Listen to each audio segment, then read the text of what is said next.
පිළිගන්නවා මගේ channel එක පැත්තට. ඉතින් ඔන්න අලුත් වීඩියෝ එකක් අරන් ඇවිල්ලා තියෙනවා. මේ වීඩියෝ එක ගොඩක් විශේෂ වීඩියෝ එකක්. ඔයාලට ගොඩක් වටින tag එකක් අරගෙන තමයි ආවේ.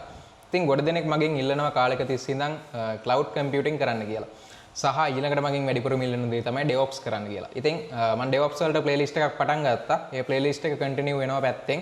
මට වෙලාවක් තියෙන වෙලාවට ඒක projects base යන නිසා මම ඒක පොඩ්ඩක් ලස්සනට හදාගෙන තමයි ඔයාලා හමුවට එන්න ඕනේ. නැතුව නිකන් ඇවිල්ලා බොරු කියවලා යන්න බැරි නිසා. ඉතින් ඒ playlist එකේ පැත්තෙන් continue වෙනවා. ඒ අතරම ඔන්න මම අලුත් වැඩක් පටන් ගන්න ගත්තා. අද ඉඳන් ඔයාලට cloud computing hands on series එකක් ගැන මම තීරණය කරා. එතකොට මේ series එක මම සම්පූර්ණයෙන් focus කරනවා AWS ගැන.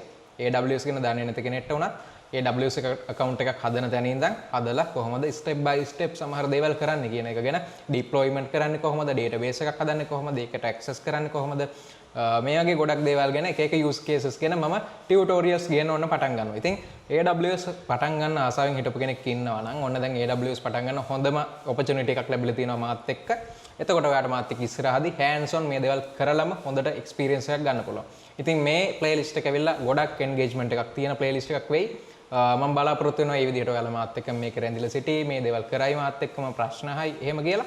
ඉතින් ඔයාලට මොකක් හරි ප්‍රශ්නයක් තියෙනම් පල්ලෙහා comment section එකෙන් දාන්න පුළුවන්. එහෙම නැත්නම් මම LinkedIn එකෙන් contact කරගන්න පුළුවන්. එහෙනම් මේ playlist එක දිගටම continue කරන් යමු. මට ඔයාලගේ engagement එක ඕන පුළුවන් තරම් මේ වීඩියෝ එක share කරන්න, කට්ටියට දැනගන්න share කරන්න. ඊළඟ වීඩියෝ එකකින් ඉඳන් අපි AWS වල බිඳුවේ ඉඳන් advanced level වලට වෙනකම් පුළුවන් තරම් අපි master කරමු. මම දන්න knowledge එකෙන් මම දන්න සහ දැනට කරලා තියෙන දේවල් වලින් මම මේ playlist එක ගේන්නම්. සහ ඉස්සරහට මට තව ගොඩාක් දේවල් ඉගෙන ගන්න තියෙනවා. ඒ දේවල් ඉගෙන ගන්න ගමන් මට කියලා දෙන්න පුළුවන් තරමට මට confidence එක හැදුනොත් ඒ දේවල් ගැනත් මම ඔයාලට ඉස්සරහට අරගෙන එන්නම්. එහෙනම් මේ වීඩියෝ එකෙන් මෙච්චරයි. මේ ආරංචිය කියන තමයි මේ වීඩියෝ එක අරන් ආවේ. එහෙනම් අපි තවත් වීඩියෝ එකකින් හම්බෙමු. goodbye.